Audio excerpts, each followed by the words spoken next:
Hey everyone, welcome to the GetBlock podcast. I'm Vladislav Sopov, head of content and DevRel at GetBlock, joined as always by Sergey, who runs our DevRel and YouTube channel. Say hi to Sergey. Joining us is a very special guest. Joining us is Vadim Makovsky, CEO of Diffuse Prime and previously CEO of P2P.org and an early contributor to Lido. We are going to get into non-custodial prime brokerage, how hedge funds are earning yield on chain, the risk and security stack behind it, and of course, the bear market we are sitting in.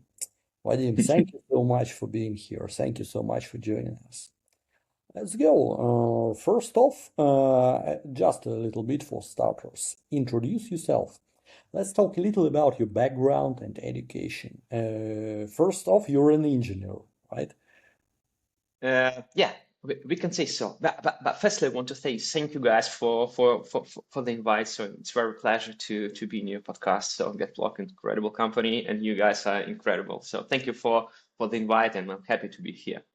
Yeah, regarding my background, it's very simple. So maybe you know I'm from Belarus. It's like Belarus is a very small country, and we always we've been looking the source of income from abroad. So it was very, that interesting to be. It was very profitable to be a developer, and so everybody was looking for this kind of like job from the very beginning, and it was my internal passion. So I was studying in the Belarusian State University of Informatics and Radio Electronics. I wasn't the programmer, but it was a faculty of telecommunication. So it was some sort of coding, but to be honest, I haven't ended it up because in the very end of the fourth course, it was about old-fashioned telecommunication connection and very ancient station for telecommunication. And it was I wasn't I realized that I have to connect my life with this, and decided that it probably should not happen in general. So I skip it and go to make some money. It was always two instances inside me was competing each other. It's like be a business guy or be a developer, because development is my internal passion. I love it. I studied C++ from the school. So I was making some business development work. I was responsible for running some real estate project, but ending up with setting up initially my own startup. I was writing the mobile applications for Android. Some of them was rather successful with millions of installation. And after this, I was running the outsource company, as every normal Belarusian guy was doing during that time. We've all been running these outsource companies. And actually, it was in 2017. We've been renting the small office in the Belarusian startup hub calling Imaguru. It was calling like that. And it was the race of the blockchain school, if you know these guys. So it all guys from Cyber Academy. It's very huge Russian-speaking community, and actually it was started from the Belarus during that time. That the festival was happening there, and they touched my heart. And initially, what I know about the blockchain is that it was some sort of scam, not real money that happened in general. But when I touched the technology and understand how everything working, I fell in love completely in it and decided to connect my life, because it was, to be honest, something that I was looking for all my life. So it's pure democracy, pure censorship resistance, and everybody can own their own funds if it's possible. So I was very impression about the values that like blockchain technology just like provide to the people and owners. And to be honest, it's something that holding me still now. So I just came across all these years with this pure values that I still believe can save not the world, but like some life of the people. So my life was literally saved because of this, because of this value provided. Well, So it's uh, yeah. Sorry, it's very long intro about myself. well, it's exactly the intro we wanted. Sorry.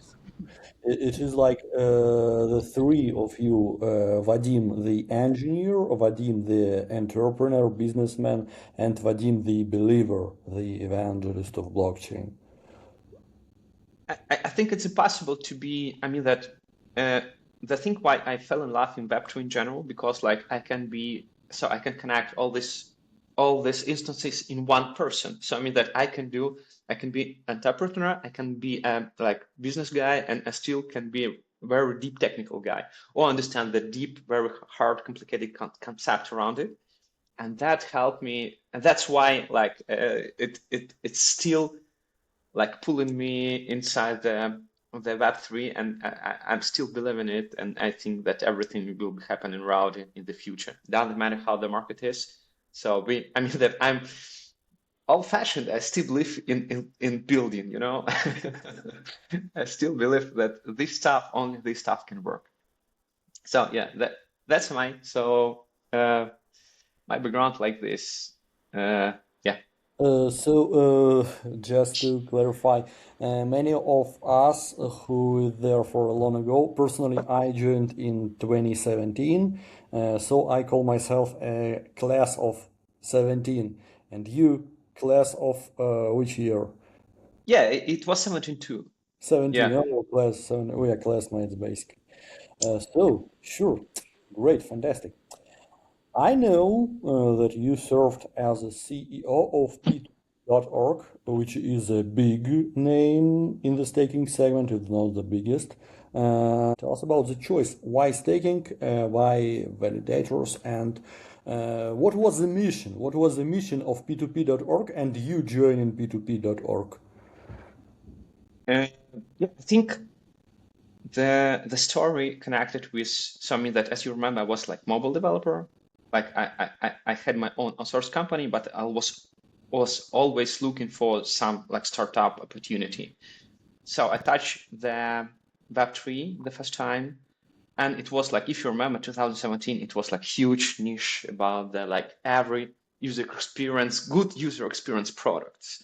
So I mean that if you like sometimes can like remember how the wallets have been looking like, it was like awful. No words about the user experience at all. So I felt that we can build the best mobile non-custodial blockchain wallet in the entire space, and we did it.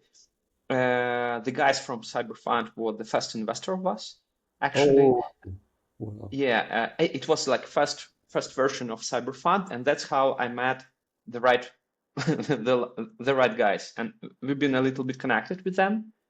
And after this, one of the co-founders of Cyberfund, Konstantin Lomashuk, invited me to become CEO of P2P.org. So it was like a very early stage of proof of stake blockchains. If you remember, it was all proof of works happening during that time. It was 2018, I think. And the landscape was rather promising because like the transaction per second, the performance of the any blockchain, the ability to pay the like amount of transaction was rather low. The guys who was pushing the stack forward was EOS blockchain, like, but it was delegated proof of stake. As I remember, it was like only 30 or 14 validators who was serving all the blockchain.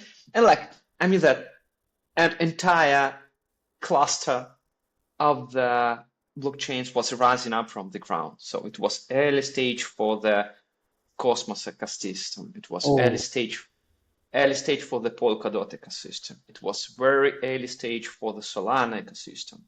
So I mean that it was huge amount of like monsters who already like making and dominating on the surfaces.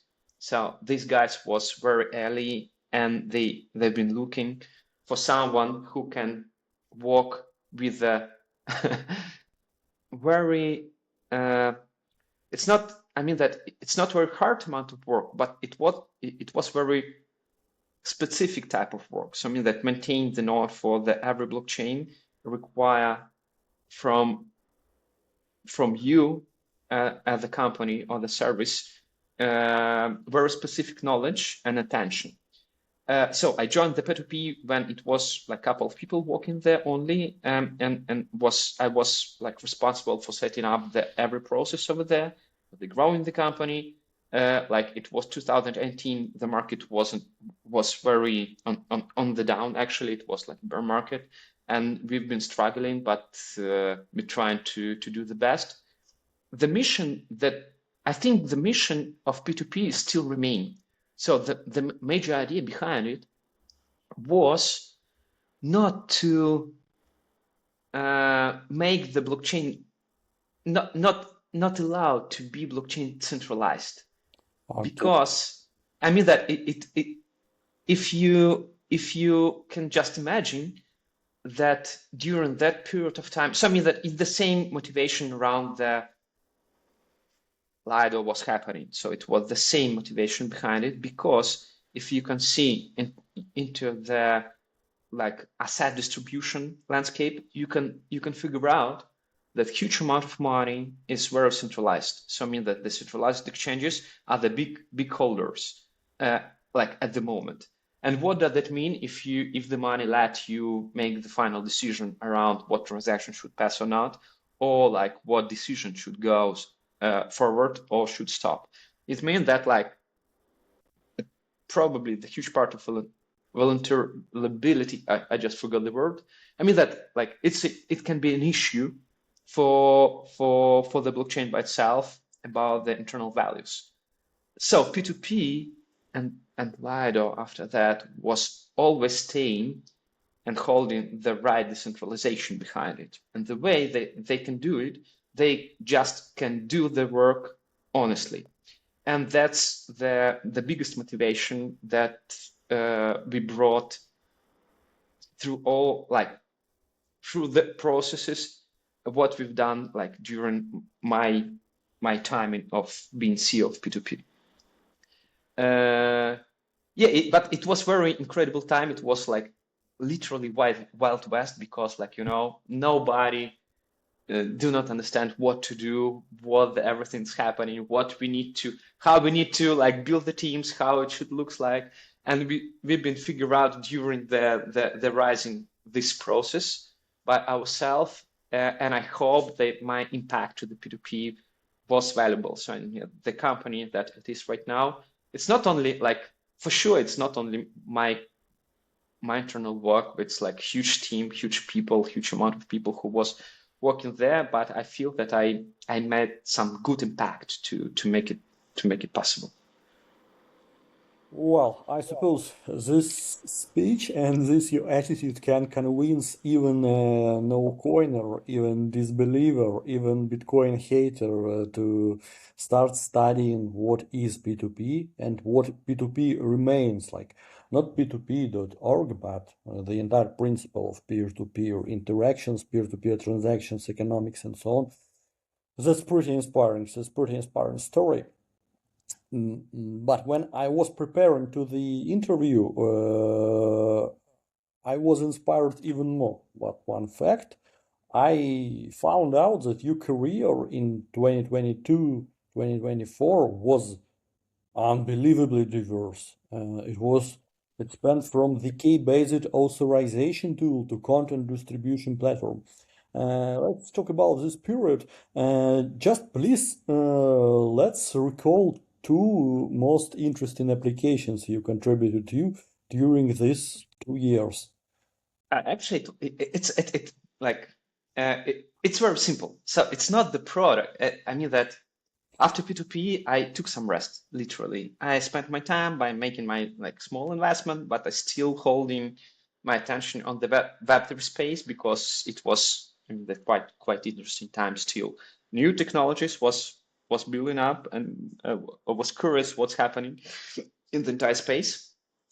Once I met the zero proof knowledge technology, so the concept. So it's another one patient that happens in my life. So I just took all the stuff together and understand that it's like it's a completely missing part, because like on the transparent ecosystem, when everybody can like track and observe and monitor everything, you need to hide something or need to prove something to the like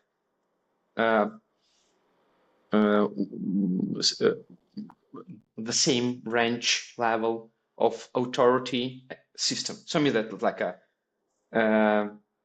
and zero proof knowledge is this technology and stack that like allowing you do it. So it's like incredibly missing part. It's another one like difficult stack that require not just understanding it but building it. And I actually decided to verify many hypotheses around zero proof knowledge to build in the sustainable revenue deriving product that can be. So the authorization, it was one of the major idea behind it. So the concept was so simple. So we just like the idea was like this. So we just allow user to create the non-custodial wallet based on their Google authentication. So I mean that you just like making like sign authorized with Google, it's already exists. So I mean that, but I don't think that the guys used my concept. It's quite obvious idea, but yeah, so we can like create the wallet based on the Google authorization, and then we can spend funds if you can like authorize it again. So we just use the Google token that connected with the email and provide the on-chain verification of this token on the smart contracts. So it was like the period of account abstraction rising up in the entire space.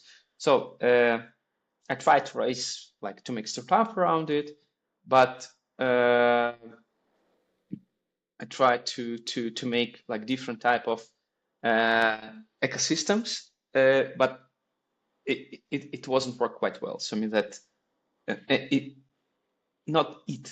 I mean that the general part,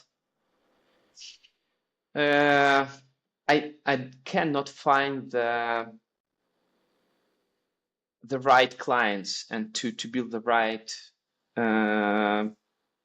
product for the clients that can pay for it. So that's why I decided to stop it and make some other stuff.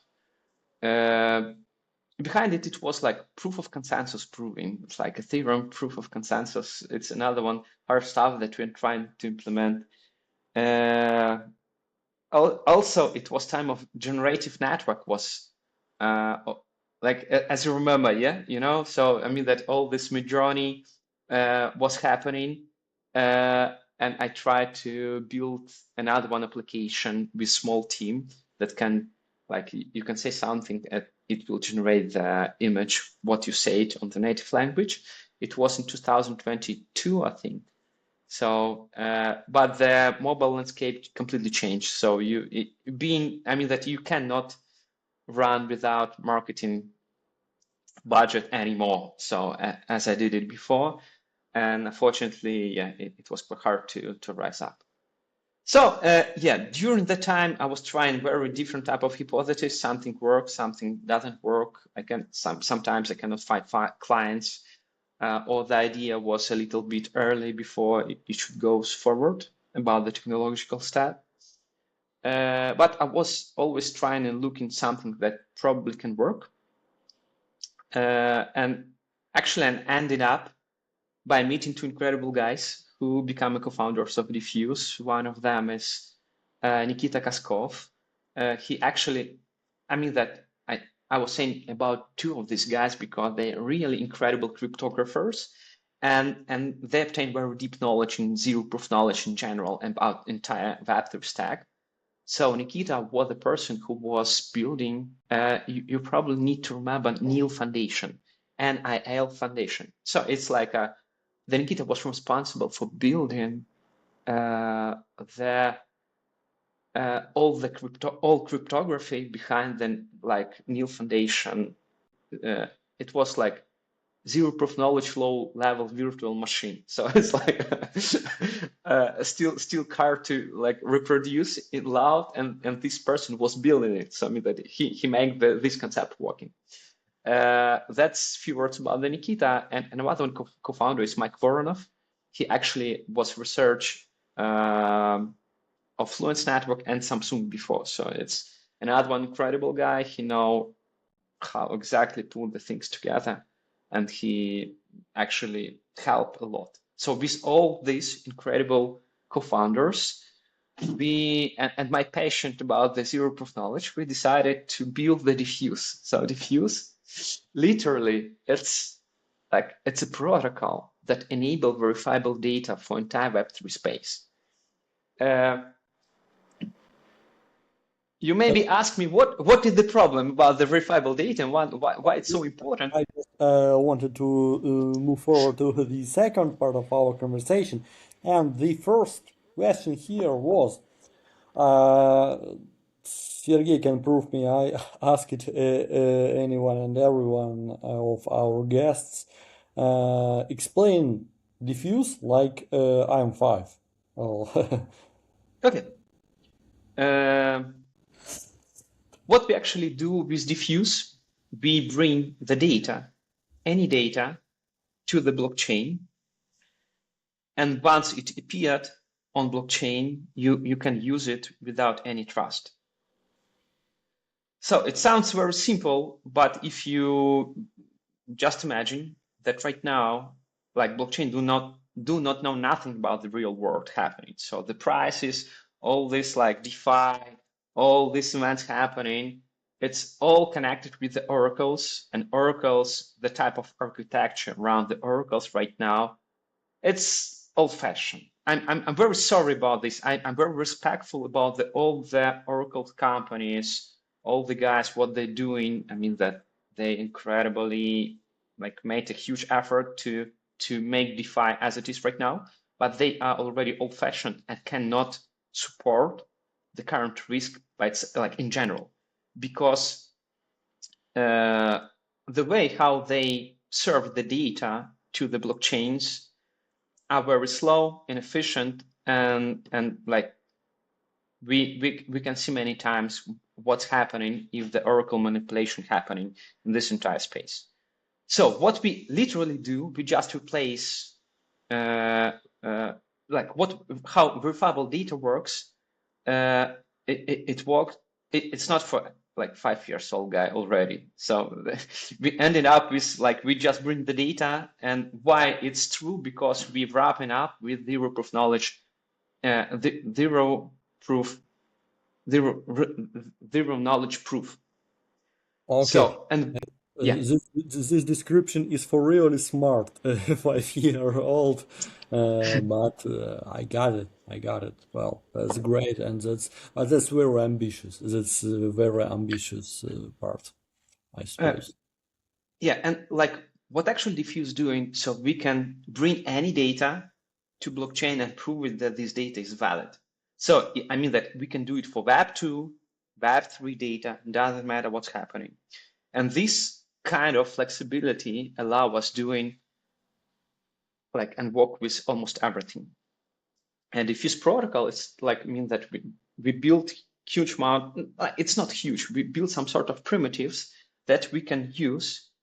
And I mean that's where confusion comes in sometimes behind us, because we have Diffuse and Diffuse Prime. So I mean that Diffuse Prime is flagship product that use Diffuse primitives to make a real business. And Diffuse Prime, it's something that using all these primitives behind the Diffuse by itself. Yeah. So amazing. Let's move to Diffuse Prime. Reading the white paper and the website, I found out that it leverages two of the biggest narratives of the ongoing waves. It's zero knowledge We already talked about it, and trusted execution environments. How does the product use both exactly?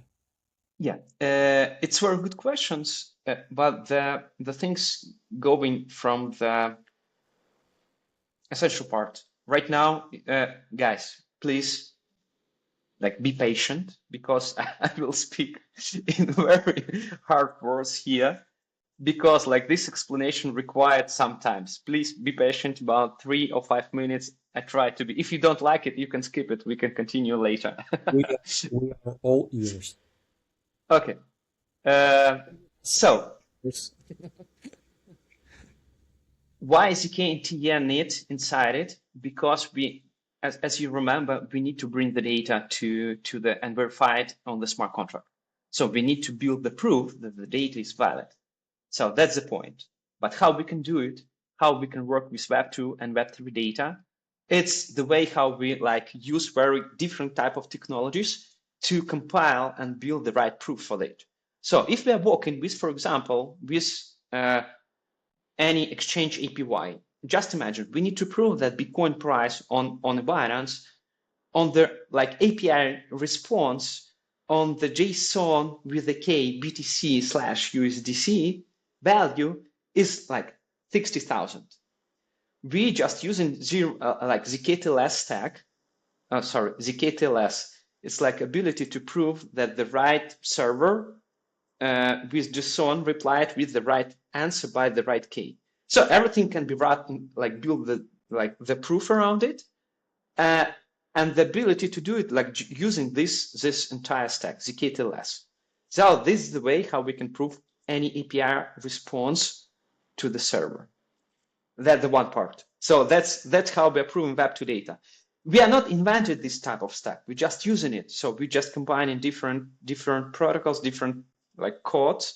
We're just using it as a source of data. But the truth is, once we can prove it, it's essential. So it's essential part, and that's why we're more effective than any other oracles on the entire space. Another one part, we are not living in the Web2 only. We have liquidity pools. We have minting smart contracts. We have exchange smart contracts. We have vaults. We have deposits and so on. And the way how we can prove it, we just need to use and execute the inclusion proof, for example, or state proof. And all of this can happen with ZK here. So the part it's another one entire stack. So we use, for example, ZK for the storage proofs. For example, prove that some smart contracts on the exact value store this data.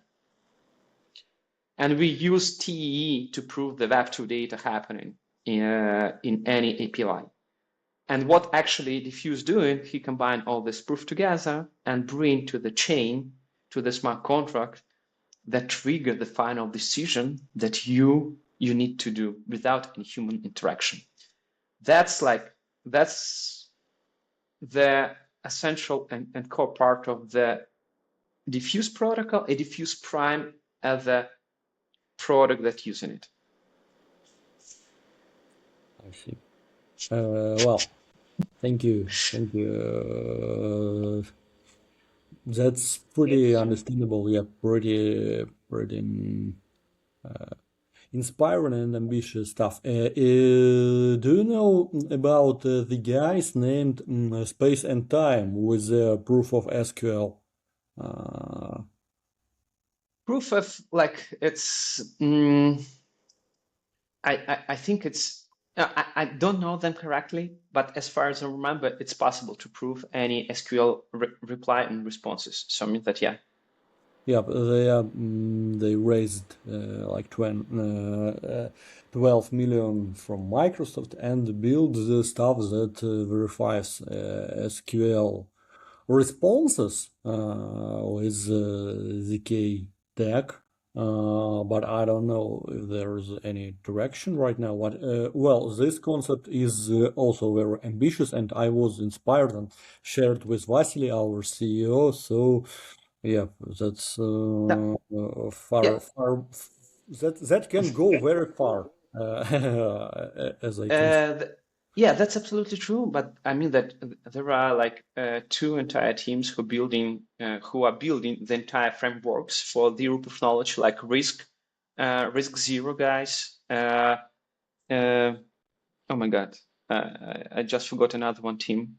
But doesn't matter. So I mean that they're saying that part of the technology already exists and they're using it and like everybody can do it. So it's like just building bricks in the entire space. So I mean that you can just like combine it together and using it. And the most like incredible part about it that Diffuse can use this brick too. So for example, for once, if we need to prove some spreadsheet, we can add this brick as a primitive to Diffuse protocol and let prove the spreadsheet to the smart contract.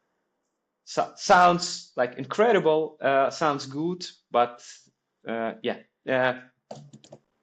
maybe I can say a few words about the motivation. Yes, Sergey, ask Yeah, me. Yes.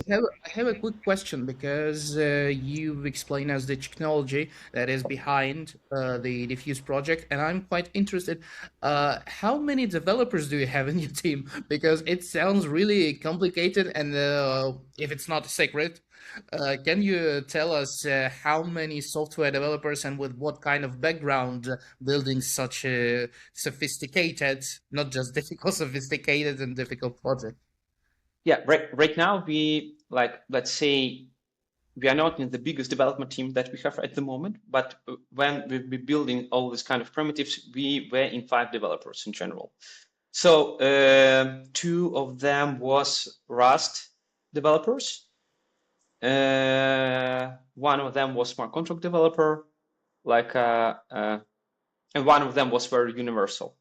Yeah, and like and was included the Nikita as a head of like a CTO actually, not head of like CTO, and Michael, who was like a research advisory, who was on top of it and like improving everything. So the truth is that we've not been inventing it from the zero. So we just like use everything that was on the entire space. But another truth is that too many teams claim that they have something that's working, but when you try to use it, it's becoming like ash in your hands. Like, you know, you just try to touch it and like it disappear because sometimes it's quite impossible to build something, some product around the touch that somebody claiming that it's working, but in reality it doesn't work. So that's why it's quite important to, I mean, to know something that really work and do not spend time on something that cannot work at all because like it's impossible. That's where I think that our technical guys like save us like huge amount of time.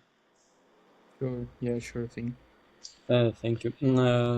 Well, let's move to Diffuse Prime, which, as far as, if I'm right, Diffuse Prime is a DeFi-specific implementation of diffuse principles, of diffuse instruments, diffuse tooling, built for huge money flows. Yeah, right. Let's start with explaining the motto. Guys, you should know that Diffuse Prime has very ambitious and impressive motto, boosting hedge funds APY by triple, by X3. How does this work in practice? So yeah, it's actually it's non-custodial prime brokerage. It's like 35 word, but what this really do? We actually with Diffuse primitive we build the lending protocol for institutions. And the way how it's working, it's like how every single protocol works with leverage looping. We have lenders from one side, we have borrowers from other side. In the middle, we have the yield strategy. Okay, so we allowing the borrowers provide collateral and borrow the money from the lenders to execute automation leverage looping on the strategy. That's how actually we are boosting the APY for the hedge funds. so all of two guys, so the hedge funds and lenders or liquidity providers, they have very different type of expectation around the risk and profit that they can get. So for example, hedge funds, they feel a lot of pressure because they need to show the numbers like more than 20% of APY because the internal mathematic works like this. So it's like if they show less, they will be like they start losing clients because like it's the the market standard like this. And like just imagine right now where you can find the 20% of APY on the current market. It's like it's almost impossible with the like low level of risk. Yeah, like next to impossible. We'll talk about it. In a nutshell, from on your protocol, you can both lend and borrow. As I found, right now two initiatives are ongoing with really lucrative rates. Just as you mentioned, these rates are like super good, super attractive, even on bull market. Not talking about bearish one like we are into right now. These initiatives are lender journey and borrower journey. Could you walk us through both? Yeah, sure. I want to mention one thing that right now we very focused on only like professional funds, institutionals. We are not like making for the let's say for the retail users because like I mean that it's quite hard to do it. So it's much easier to onboard like two clients with the millions of capital by itself. But the lenders way working with the Diffuse quite simple. You just go to the web page, you connect your wallet, you make deposit to the you choose the right risk parameter that you would like to deploy the capital. Like to be honest, right now it's only one vault, but we are on the very early stage. So I mean that in the future you can choose the different level of risk that you expect, and you deploy the capital over there, and you can withdraw it once, like regarding the rules. So that's this. Once you withdraw it, you just get the yield and the principal amount of capital that you provided before. So if you are talking about the borrower way, it's a little bit more it's working more the same in the same side. So you just go in there, you just choose the right strategy that you'll be working with. You set up the collateral that you want to you provide. You then setting up the leverage that you would like to take. You can see all the numbers coming from it. You just push the button, deploy the collateral, and waiting for the money coming to you. All this stuff can be happen on the smart contract sites too, but this website it's a little bit easier for the current guys. So it's it's good user experience about the money, but the real hard thing happening behind it, because right now every protocol is being hacked, and it's not because the protocol are stupid. It's because the complexity of the assets that right now happening, it's incredibly huge. And that's why I'm talking that oracles and lending protocols are a little bit old-fashioned, because they do not follow this kind of risk and complexity behind this sort of assets. We can talk about it a little bit later, but Diffuse Prime cover all this risk with all this primitive that we have before. And we essentially create the incredible risk models that serve the provable data and execute right decision based on the data without any human interaction. So it's not agentic workflow. It's provable workflow based on the real events happening. And just imagine that. Okay, calculate case. Just imagine that you deploy the capital to leverage looping with a calc DAO. I mean that it's quite essential part. Why not? Everybody make leverage looping. It looks very safe on the entire space. and you do not know what's happening with this because like Kelp DAO, it's restated tokens that can be breached, that can be landed or can be borrowed, and somebody can mint the asset without any baking. So I mean that the real valuation of assets zero. And how you can know it? There is not any like essential way except setting up your own monitoring system. What actually Diffuse doing, we monitor and prove any smart contract connected with Kelp about this. And if we can see that the mint result, like minting the tokens without any backing asset behind it, we just execute the liquidation. And we just making the very safe exit from the position before everybody know that it's happening. So that's the very incredible, interesting part behind the Diffuse Prime by itself. But most essential part that we can do it without any human pushing buttons. So it's like preventing any risk by automation. So you see, this is a solution for everybody. I think now that 2026 was basically a year of hacks of CalDAO, of other DeFi protocols. So the solution, what do you see? Which solution do you think is the most suitable for preventing those kind of attacks? Because you're in the trenches, let's say so, and you do understand how to cooperate with those kind of problems. So actually, there is no silver bullet here. So I mean that every hack is very unique. But the thing is, like, if you can see how the hacker use this benefit in the future, you understand there is very restricted way. They hunting the minting smart contract, they hunting the bridges, they hunting the lending protocols, and that's essential part of it. So I mean that, let's talk back about this Kelp DAO hack. Yeah. So the Aave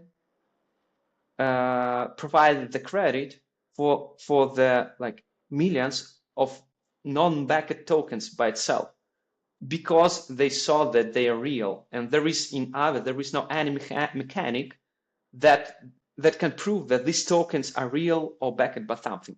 It's quite weird. So I mean that it's 300 millions in general. How it's possible? I mean that just go to the bank and get the credit for 300 millions about the token that you can print by yourself. So it's something that should not happen in such amount of money, but it's happening. I mean that the same direction of attack happening with the result, for example. So the guys just lose the key. I don't know why. I don't know how they lose it, but the final result the same. The guys minted unbacked tokens and they use it in any sort of way. So it's impossible to be protect against the like hackers, but there is something that then we can observe and provide right action in the right time. So there is like a couple of tools that can be touched. So the minting smart contracts, one of them, the bridges are another one. So yeah, and that's the part that we actually took in part of it. But we're still talking with you guys about the not so complex assets. So I mean that it's still like a liquid staking or liquid restaking asset that happening on like Web3 ecosystem. But if we start talking about the RWA, that sounds completely like way out for entire Web3 space because it provides a huge amount of APY at the moment. But if you can understand the risk that provided inside it, you will be completely mad because like once again, there are a couple of protocols that can provide the credit for them, but they use just single metric for it, like net asset value for the entire fund. I don't know, like for example, Acrit, it's like private credit fund. They provided only one risk parameter to liquidate position if something goes wrong. But like the truth is, it's like it's doing the same, like minting, providing the credits for the token that can be like minted for nothing. So I mean that there is no sustainable risk model behind it. Well, for sure, You can interrupt me, please, because like I can talk fluently. yeah, this model is still yet to be designed, and it will be outdated the day it is out. So I suppose that is a chicken and egg problem, or it cat and mouse game between hackers and developers. Still, I suppose we can jump to the first one of DeFi section, Sergey. Yeah, sure. Actually, we already discussed the CalDEL thing, and thank you for the insights. Let's call them like this. Yeah, and I just wanted to ask you about in general, the current state of DeFi today, but because we can hear some opinions that DeFi has become much harder in terms of passive income, for example, that it's not the same as it used to be. So, in general, what is your opinion on a current state of DeFi after all of this exploits and changes on the market? As you know, well, we're currently in this vulnerable position when the market is volatile. So, what is your opinion?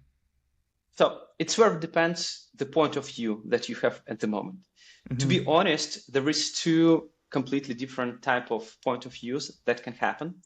So if you can see in DeFi right now, there is no good yield in general happening. So that's true. So I mean that if you like looking for 25% in stable coins, it's probably quite difficult to get this sort of income with a normal type of risk. So I mean, you understand what I'm talking about. Yep. But you still can get like yield on your native tokens, like ETH, like souls and so on. So it's still happening.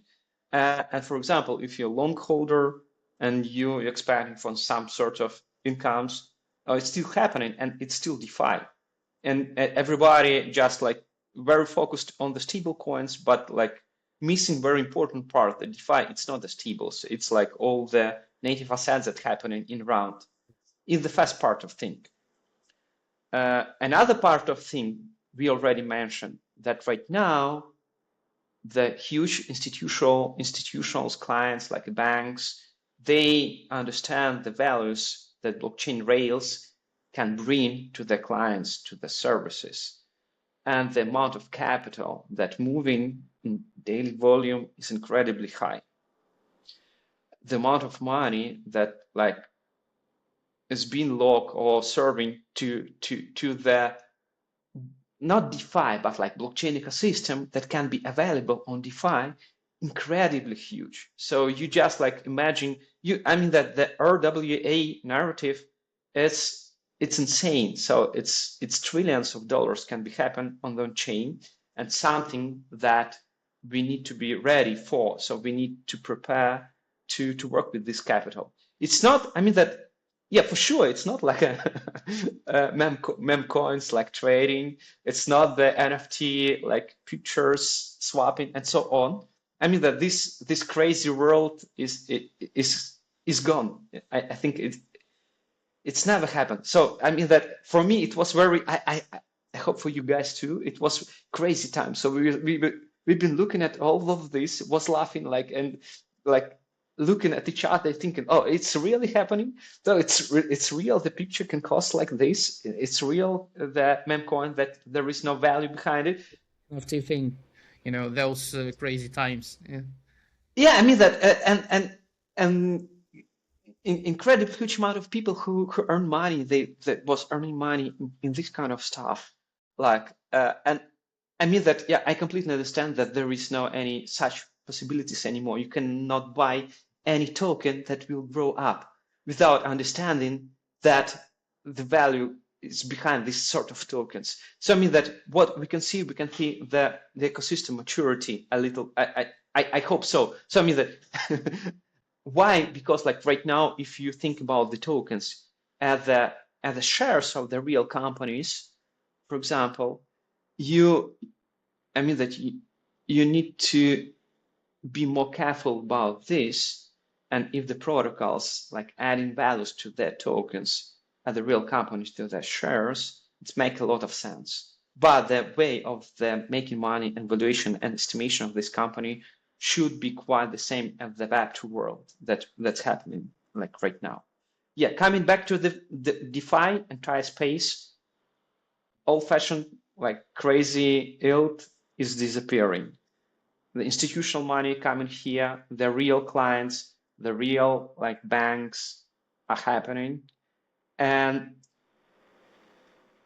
the problem is not happening for the retail users. I think it's happening for the protocols by itself.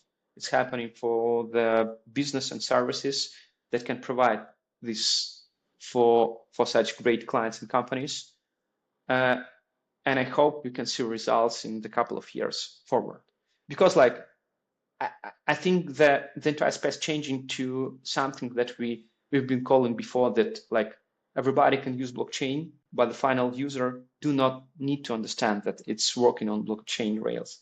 It doesn't matter how it's working on the entire ecosystem. And that's what's happening right now at the moment that I can see. Yeah. Sure thing. Actually, I wanted to mention that I feel so, I don't know, sometimes a little bit depressed that such an incredible technology as NFT now has this reputation of a scam, so on. And me as a former smart contract developer, it makes me so sorry about it, because it's actually a really good technology by itself, and the standard which is behind it. But yeah, it was Wild West, and those NFT pictures was totally a crazy thing. Yeah. I know a couple of guys who bought Porsche because they was minting the NFT collection. So it's, I mean that like, it's Porsche Carrera 911. In the real good. world, real Yeah. life. So, and they just minted it and saying like, hey, look, Yeah, definitely. I mean, and we are just sitting and discussing NFT gone, DeFi gone. Well, guys took their opportunity and did not miss it. Well, let's jump to another segment about huge opportunities. We briefly started talking about tokenization. Well, Sergey, start with tokenization. Yeah, we actually already talked about the big companies, big institutions coming to DeFi. And I think on everyday basis, you can see news like BlackRock tokenize this, Circle tokenize that. Do you see the tokenization itself as I don't know if we can call it next big thing, but still, is it something big that you see are coming and will really affect the DeFi sphere with itself? absolutely. But I don't know, can we call it DeFi or not? But actually, the values that tokenization bring, we all understand. I mean that from the day one touching the blockchain and smart contract on Ethereum, everybody was trying to tokenize some part of stuff. The people, commodities, supply chains, it doesn't matter. So I mean that right now it's fund tokenization or real estate tokenization. It's already happening. But it's happening with the huge companies with huge amount of money. That means that it's like they provide the supply and they like making the how's it correctly exactly for my it's my personal opinion. Just like please don't use it. But as far as I can see, the technology stack got clients approving from these sort of companies. That's why the ability to tokenize and move the funds are happening already. as far as I know, they are not like defined like friendly, because they still like whitelists, KYC, KYB stuff happening. You need to because the underlying assets are part of regulation by itself. So that means that they cannot like sell it to everybody on the market. But it's still like accessible and still can be like transparent and observable in our space. Yeah, and your company itself offers access to tokenized products. So That's true. So I mean that like what actually Diffuse doing. So what one of the things that we are pushing forward, we would like to use this like RWA as collaterals, and so that means that we can like extract yield from this RWA and bring it to the Web3 native funds and liquid funds, and make it in the most secured way that nobody can do it on the market. So it's like essential part. But and the most incredible part here that we can actually, I mean that everybody who if you start talking about the RWA like funds in general, everybody can say that, oh, it's illiquid, so nobody want to buy it from me. So we find out the best way to do it. So I mean that because we are lending protocol, we have some interest rate during the liquidation. So I mean that we have always collateral that serve as the moving gap between the selling price and like market effective price. So we always have some percentage on top of it. So we can use this percentage to pay the liquidator fee that for them make a lot of business sense to do it. And this allow us to use some distress fund who will like provide the real liquidity for the liquid RWA to release the capital for the lenders and make them like happy. So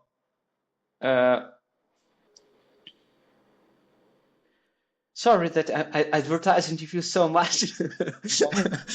but like asked you about your product that you provide, and it's quite interesting to understand what you do, not in terms of like advertising. It's a normal thing. You're a founder, you have to do it. So, but yeah, it's interesting to hear about the technology itself. Yep. And now, to wrap up the discussion, you have three more chances to tell the world about Diffuse Prime. Three quick questions to wrap up the discussion. Let's talk about crypto trends. How you are reading this crypto winter? When do you think we hit bottom? And why this cycle is different from 2019 and 2022? I'm very bad in prediction because my own assets is like crying right now. So I was truly believer in altcoins actually before, so I'm the one who lost everything. so I cannot understand these cycles in general, but I feel that, like as I mentioned before, like everything is changing, and like the teams, the guys who are surviving during this winter, can get all the benefits when the market turns over. We just need to find the real clients, make the real business, make the real revenue. That's the thing that we're doing at Diffuse at the moment. So we are surviving. The thing we are doing in GetBlock this moment. The only way that you can do it. But when this winter is coming down, so it's always happening. You can see that you are alone in the entire space and you survived, and all the clients is yours. You can grow up much faster, much quicker. So the major sense just survive. And the only way at the moment we can do it, not just rely on the token price up, but like make the money, make the real revenue. It's what's happening on the entire space. So yeah, that's our plan, literally. Amen. Fingers crossed. Maybe 2 or 3 narratives you are tracking right now. Institutionals. The first one thing, so all the companies happening, all the money movement on the entire space, so rails, it looks incredible because like where the huge money is, it's always ability to make some profit on top of it. I want not to be so. I mean that agentic workflow is something interesting too for me at the moment.